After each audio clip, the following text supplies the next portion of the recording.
Good morning students, the we are teachers history maker मेरा mobile मेरी शिक्षा में आपका स्वागत है। मैं हूं परमेंद्र कुमार। आज हम लोग अशोक के जो अभिलेख हैं उसके अंतर्गत जो स्तंभ लेख हैं, गुहा लेख हैं और अन्य जो लेख हैं प्राचीन भारतीय इतिहास जानने के, उसका अध्ययन करेंगे। पिछले वीडियो में हमने अशोक के शिलालेखों के बारे में चर्चा की थी। अशोक के जो शिलालेख हैं वह कई जगहों से प्राप्त हुए हैं, भारत के कोने कोने से प्राप्त हुए हैं और यह शिलालेख जो है यह 14 की संख्या में है, यानी कि 14 क्रम संख्या में उसके शिलालेख प्राप्त हुए हैं। यानी कि जहाँ से भी उसके शिलालेख प्राप्त हुए हैं उनमें 14 लेख उत्कीर्ण हैं अशोक के बारे में, जो पिछले वीडियो में हमने उसके बारे में चर्चा कर ली है। इस वीडियो में हम लोग अशोक के स्तंभ लेख जो हैं उसकी चर्चा करेंगे। अशोक के जो स्तंभ लेख हैं उनकी संख्या 7 है, यानी कि 6 अलग अलग स्थानों से यह स्तंभ लेख प्राप्त हुआ है। इसके अलावा लघु स्तंभ लेख भी प्राप्त हुए हैं, लेकिन जो मुख्य स्तंभ लेख है वह 6 अलग अलग स्थानों से प्राप्त हुए हैं। उनमें 7 लेख हैं, 7 लेख, हर एक जो स्तंभ लेख प्राप्त हुए हैं उनमें 7 लेख है, लेकिन कहीं कहीं 6 लेख भी उत्कीर्ण है। जैसे कि दिल्ली टुपारा, यहाँ पे 7 लेख उत्कीर्ण है, लेकिन बाकी जो स्तंभ लेख हैं उनमें 6 ही लेख प्राप्त हुए हैं। और जो भी लेख मिले हैं वह ब्राह्मी लिपि में मिले हैं। जो भी लेख मिले हैं इन 6 जगह से वह ब्राह्मी लिपि में ही मिले हैं। जिस तरह शिलालेख में खरोष्टी लिपि में, अरेमाइक लिपि में, यूनानी लिपि में भी मिले थे, लेकिन स्तंभ लेख में जो लिपि उत्कीर्ण है वह ब्राह्मी लिपि में ही है। पहला जो लेख स्तंभ लेख जो है वह है प्रयाग स्तंभ लेख। पहले यह कौशाम्बी में स्थित था, बाद में अकबर ने इसे इलाहाबाद के किले में स्थापित कर दिया। कौशाम्बी में था, इलाहाबाद के बगल में कौशाम्बी है, वहाँ पे था। अकबर ने इलाहाबाद के किले में इसे स्थापित करवा लिया। उसी तरह दिल्ली टुपारा और दिल्ली मेरठ जो स्तंभ लेख है, दिल्ली टुपारा टोपरा में था, जिसे फिरोज शाह तुगलक ने टोपरा से दिल्ली में स्थानांतरित करवा लिया। उसी तरह मेरठ में था, इसे भी फिरोज शाह तुगलक ने मेरठ से दिल्ली में स्थानांतरित करवा लिया। यानी कि ये 3 अभिलेख जो हैं अलग स्थानों पे थे, उसे उस स्थान से दूसरे स्थान पे यानी कि प्रयाग में और दिल्ली में स्थानांतरित करवा लिया गया। बाकी के 3 जो स्तंभ लेख हैं वह चंपारण से मिले हैं। पश्चिम चंपारण से 2 अभिलेख मिले हैं, 2 स्तंभ लेख, और पूर्वी चंपारण से 1 स्तंभ अभिलेख मिला है। रामपुरवा स्तंभ लेख जो है वह पश्चिम चंपारण से मिला है, और लौरिया नंदनगढ़ जो है वह भी पश्चिम चंपारण से मिला है, और लौरिया अरेराज जो है वह पूर्वी चंपारण से प्राप्त हुआ है। इसमें यह लेख जो है स्तंभ लेख जो है लौरिया नंदनगढ़ वह थोड़ा सा महत्वपूर्ण है, क्योंकि इसमें मोर का चित्र उत्कीर्ण है। कभी कभार प्रश्न में रहता है कि मोर का चित्र किस स्तंभ लेख में उत्कीर्ण है, तो वह लौरिया नंदनगढ़ में उत्कीर्ण है, पश्चिम चंपारण से मिला है। कुछ लघु स्तंभ लेख भी हैं जो काफ़ी महत्वपूर्ण है। वैसे कई लघु स्तंभ लेख मिले हैं, लेकिन यहाँ पे जो महत्वपूर्ण है उन्हीं की चर्चा हम लोग करेंगे। इन लघु स्तंभ लेखों में राजकीय घोषणा, जो अशोक के राजकीय घोषणा था, वह उत्कीर्ण है। ये 3 जो लघु स्तंभ लेख जो प्राप्त हुए हैं सांची, सारनाथ और कौशाम्बी से, इनमें अशोक द्वारा महामात्रों को यह निर्देश दिया गया है कि वह संघ भेद नहीं करें। अगर संघ भेद होता है तो उस प्रकार नहीं किया जाए।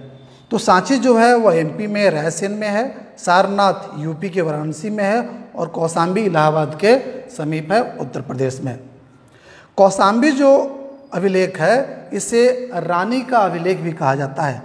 रानी का अभिलेख भी कहा जाता है, जिसमें अशोक की एक रानी थी करुवाकी, उसकी चर्चा इसमें है। 2 और लघु स्तंभ लेख हैं जो काफ़ी महत्वपूर्ण है, यहाँ से प्रश्न भी बनते हैं।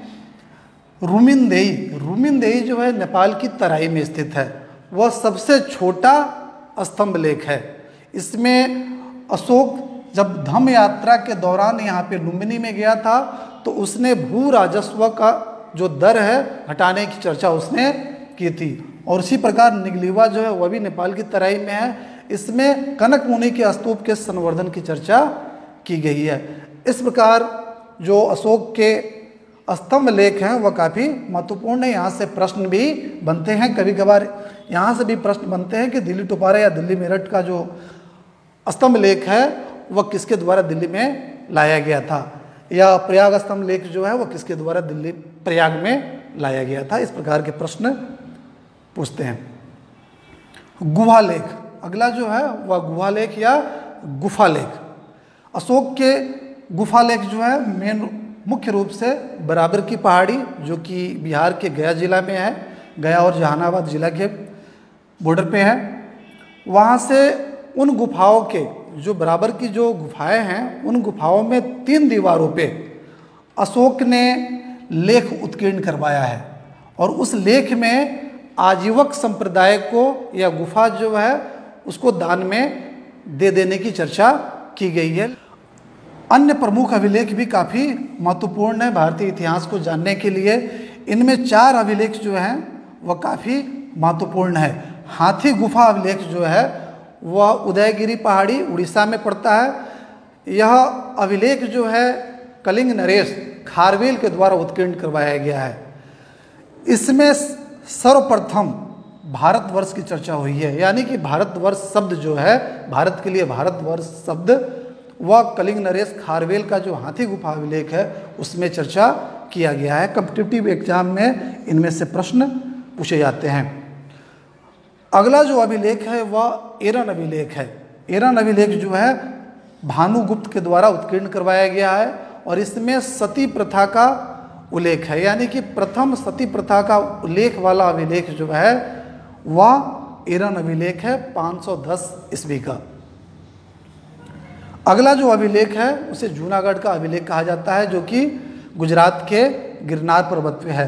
रुद्रदामन शासक, रुद्रदामन शक शासक था, उसके द्वारा यह उत्कीर्ण करवाया गया है। इस अभिलेख में, जूनागढ़ अभिलेख में चंद्रगुप्त मौर्य और अशोक की भी चर्चा की गई है, उसके अलावा रुद्रदामन की भी चर्चा इसमें की गई है। अगला जो अभिलेख है काफ़ी महत्वपूर्ण है, प्रयाग प्रशस्ति लेख या प्रयाग स्तंभ लेख। यह समुद्रगुप्त के द्वारा इसमें प्रयाग प्रशस्ति, उसका जो राष्ट्र कवि था, राष्ट्रीय कवि था, दरबारी कवि था हरिसेन, उसके द्वारा उत्कीर्ण करवाया गया था। इस स्तंभ लेख में समुद्रगुप्त के अलावा राजा अशोक और मुगल शासक जहांगीर के लेख भी उत्कीर्ण है, यानी कि यह जो अभिलेख है काफ़ी महत्वपूर्ण है। इससे इंटर में या कॉम्पिटिटिव एग्जाम में काफ़ी प्रश्न पूछा जाता है, इसलिए यह काफ़ी महत्वपूर्ण है, इसे ध्यान रखने की ज़रूरत है। यानी कि इसमें अगर देखा जाए तो प्रयाग स्तंभ लेख काफ़ी महत्वपूर्ण है। इसके अलावा बराबर की पहाड़ी से भी प्रश्न पूछे जाते हैं। रूमिनदेही जो है यह भी काफ़ी महत्वपूर्ण है, और प्रयाग स्तंभ, दिल्ली टोपारा, दिल्ली मेरठ स्तंभ जो है वह काफ़ी महत्वपूर्ण है। यहाँ से भी प्रश्न, लौरिया नंदनगढ़ से भी प्रश्न बनते हैं। इस वीडियो में इतना ही, तब तक के लिए धन्यवाद।